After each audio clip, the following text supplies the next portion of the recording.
পাহাড়ি গ্রামে বাস করত এক তরুণী আসমা। নরম স্বভাবের, গভীর চিন্তাশীল আর সব সময় আল্লাহর উপর ভরসা করা এক মেয়ে। তার জীবনের গল্পটা ছিল না কোনো বিলাসে ভরা, বরং প্রতিদিনই জীবন ছিল যুদ্ধের মতো। ছোটবেলায় বাবা মারা যায়, মা অসুস্থ, আর তিনটা ছোট ভাই বোন তাকেই দেখতে হয়। নিজের পড়াশোনাও চালাতে হতো। গ্রামের লোকজন প্রায়ই বলতো, আম্মা, এত কষ্ট তুমি কেমনে সহ্য করো?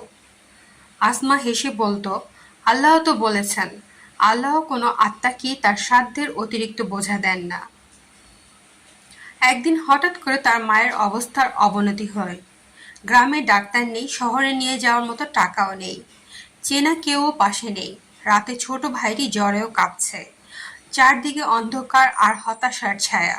সে রাতেই আসমা সিজদায় পড়ে যায়, চুপচাপ কাঁদে, বলে, হে আল্লাহ, তুমি যদি আমাকে এত দায়িত্ব দাও, তুমি নিশ্চয়ই জানো আমি পারবো, কিন্তু আজ আমি শুধু তোমার সাহায্য চাই।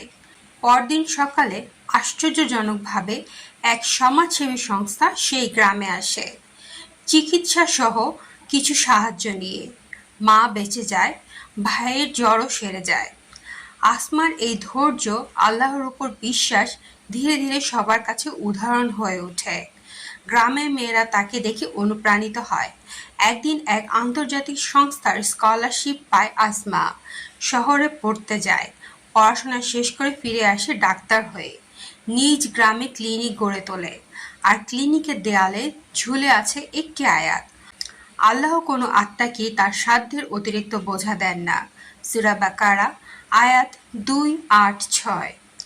জীবনে কষ্ট আসবেই, দায়িত্ব, দুর্দশা, চ্যালেঞ্জ সবই পরীক্ষার অংশ। কিন্তু সেই পরীক্ষার মাঝে যিনি আল্লাহর উপর ভরসা রাখেন, তার পথ আল্লাহ নিজেই সহজ করে দেন। আসমার জীবনের মতো আমাদের জীবনেও হয়তো অনেক চাপ আছে, কিন্তু মনে রেখো, আল্লাহ জানেন তোমার সামর্থ্য, তুমি পারবে। তোমার কাজ হলো ধৈর্য ধরা আর আল্লাহর উপর ভরসা রাখা। বন্ধুরা, যদি গল্পটি আপনাকে ছুঁয়ে যায় তাহলে একটি লাইক করিয়ে দিন, কমেন্টে লিখে জানিয়ে দিন আপনার জীবনে কোন মুহূর্তে আপনি আল্লাহর উপর ভরসা রেখেছিলেন। আর যদি মনে করেন এই গল্পটি অন্যের মনেও আশা জাগাতে পারে, তবে অবশ্যই শেয়ার করুন। আল্লাহর উপর ভরসা রাখা প্রতিটি হৃদয়ে পৌঁছে যাক, ইনশাল্লাহ।